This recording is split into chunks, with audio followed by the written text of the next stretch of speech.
Hi GREATfuls! Welcome back in another video here at Charlene's TV.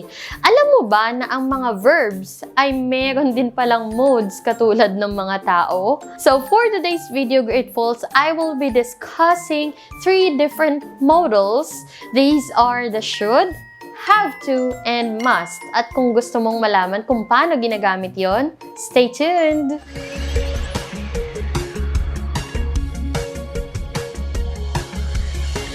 Unahin nating alamin kung ano ba yung modals na tinatawag. So these are verbs that are usually used with another verbs to express ideas such as permission, necessity, and responsibility. So tinatawag rin natin ito na moods of the verbs. Okay? So yun yung maiksing history nun. Unahin nating pag-aralan ang verb na should. Should. Okay, hindi ko itatranslate yan sa Tagalog kasi hindi natin magigets yung pagkakaiba-iba ng intensity na kailangang gawin ng isang bagay. We use the verb should to give or ask for an advice or opinion. Ginagamit natin ito para magbigay o humingi ng opinion ng ibang tao. Let's take a look at these examples. So kapag sinabi ng kausap mo na, I have a terrible headache. So parang sinasabi niya, pakasakit ng ulo ko. Ganon yung sa Tagalog nun. Pwede mong sabihin sa kanya na, you should see a doctor. So, should ang ginamit nating verb dito. Ibig sabihin, binibigyan mo siya ng payo na magpatingin sa doktor. Okay, another example. I am thinking about the new job offer. So, kapag sinabi ng kausap na, you should accept it, ibig sabihin, nagbigay siya ng opinion niya o ng payo niya sa'yo. Should ang ginamit kasi opinion lang naman yun, walang basihan, kundi yung kanyang sariling isipan. Next example, he's not happy with the salary offered. And then, pwede mong isagot dyan or pwedeng ang isagot ng kausap dyan ay, he shouldn't accept the job offer. So, nagbigay ka ng payo kasi ang ginamit natin dito ay should. Although dito sa third sentence natin, shouldn't, should not, ibig sabihin, huwag dapat. Okay? Pinapayuhan natin siya ng negatibong aksyon na huwag tanggapin yung job offer. Alright, GREATful, para mas maalala mo kung para saan ba itong should, pwede mong tandaan na nagbibigay ito ng opinion, di ba? Or suggestion. So, pareho yan nagsisimula sa letter S. Should, suggestion. Pag suggestion, pwedeng sundin or pwedeng hindi sundin. Okay, punta tayo sa next word natin, have to. Magkasama yung words na yan, and it means that a person is obliged to do something. So, it has a stronger mood compared to the word should. So, kung ang mood kanina ng should ay nagbibigay ng payo o ng suggestion, itong have to is parang kailangan mo itong gawin. Okay, kailangan. Hindi pwedeng hindi mo ito gawin. Okay, let's take a look at these examples. You have to tell him. So, you have to tell him, parang there is an obligation na sabihin mo dun sa isang tao na yon yung bagay. Okay? Next example, you have to be honest with me. O, pahabain natin yung pangungusap. If you want this relationship to work, you have to be honest with me, or else? So, parang sa Tagalog, kung gusto mong mag-work tong relasyon natin, kailangan mo maging tapat sa akin. Kung hindi, so parang ganon. Pagka hindi mo ginawa yung sentence or yung utos na ginamitan ng have to, is hindi mangyayari yung bagay na gusto mo. Something like that. Mas seryoso ito kumpara sa should. Next example, you have to wear this on your birthday. So have to, parang there's a command for you to wear this specific type of clothing on your birthday. Inuutosan ka na isuot mo to sa birthday mo. Kailangang sundin mo. Hindi lang ito basta-basta nagsasuggest katulad ng should. Okay? Bago tayo mag-proceed sa pangatlo nating modal for today, anong pagkakaiba ng should at have to? Diba? Parang kanina, I have a terrible headache. Ang sagot mo pwedeng, should see a doctor. Kasi masakit lang naman ulo niya, siguro. So, pwede ako mag-suggest na magpatingin ka sa doktor.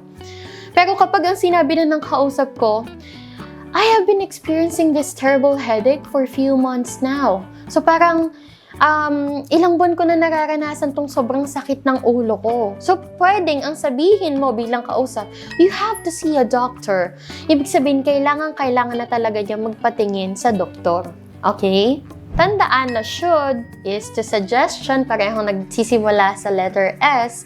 Ito namang have to, nagtatapos sa letter O, at ito'y ginagamit para magpakita ng letter O din, obligation. Okay, S-S-O-O. Now, let's proceed to the third one. We have the word must. Okay, the word must also shows obligation. Nagpapakita din ng obligasyon, pero ang pinagkaiba nito sa have to ay ginagamit ito sa mga rules and instructions. So, mas formal itong paggamit ng must. Okay? For example, you must not use a calculator during the examination.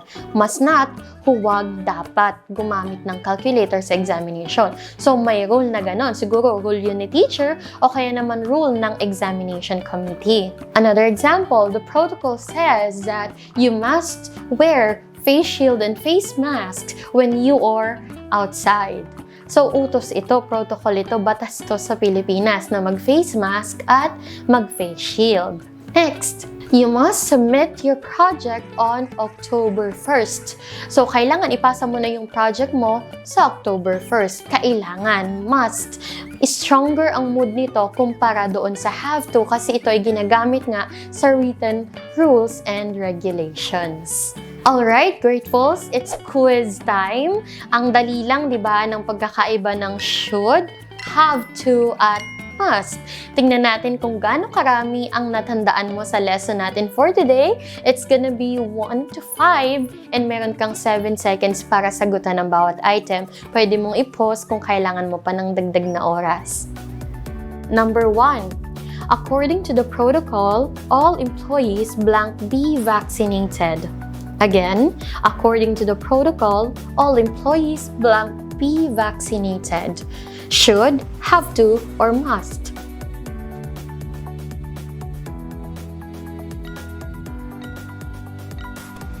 The correct answer is must. So, makikita mo dyan, Grateful, yan ay batas. Okay? Kaya kailangan ay must ang gagamitin natin. Number 2. Pag kunwaring sinabi nung nanay sa anak niya, itong linya na to, you blank eat breakfast before you attend your online class. Again, you blank eat breakfast before you attend your online class. Should, have to, or must.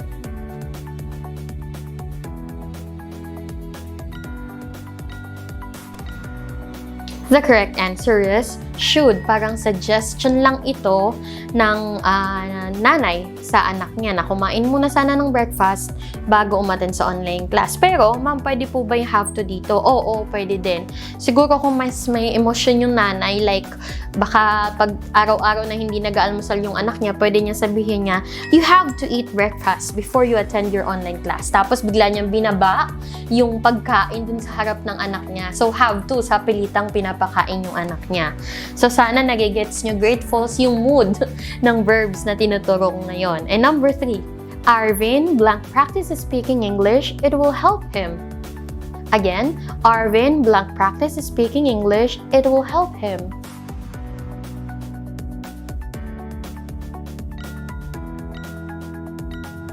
The correct answer is should. Okay. So, sunod naman, kunwari may kausap ka at sinabi sa'yo ng kausap mo, I'm bored. So, anong isasagot mo? You blank, do an activity that interests you. Again, pag sinabi niyang I'm bored, anong pwede mong sabihin? You blank, do an activity that interests you.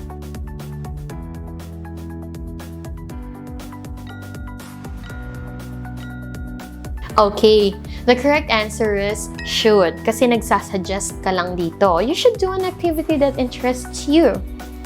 Alright, and last number 5, it's my first day at my job. I blank be on time.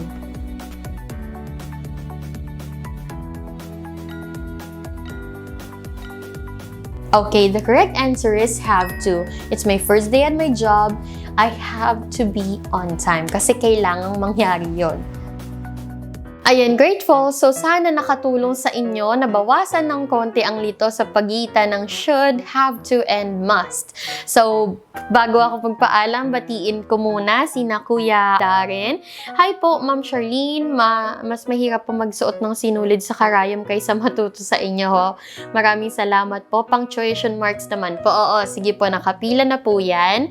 And si Army Salonga, nakafollow po ako sa video mo kasi madaling maintindihan compared to others. Thank you po, Kuya or Ate Army.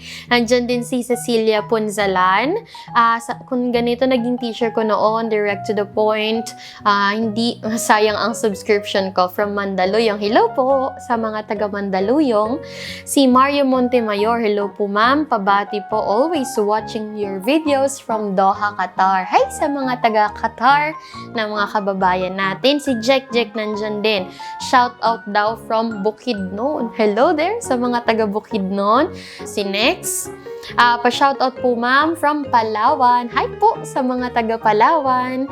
And I think that's it for today, Grateful's. I hope na may natutuhan ka. Huwag kang mahiya mag-comment ng topic suggestion. Binabasa ko yan lahat and ipinipila natin yan lahat. Gagawa natin yung lesson. Hindi nga lang kaya na sabay-sabay lahat. Okay, Grateful, if you have more time and pwede kang manood ng isa pang video para mas matuto ka mag-English. See you!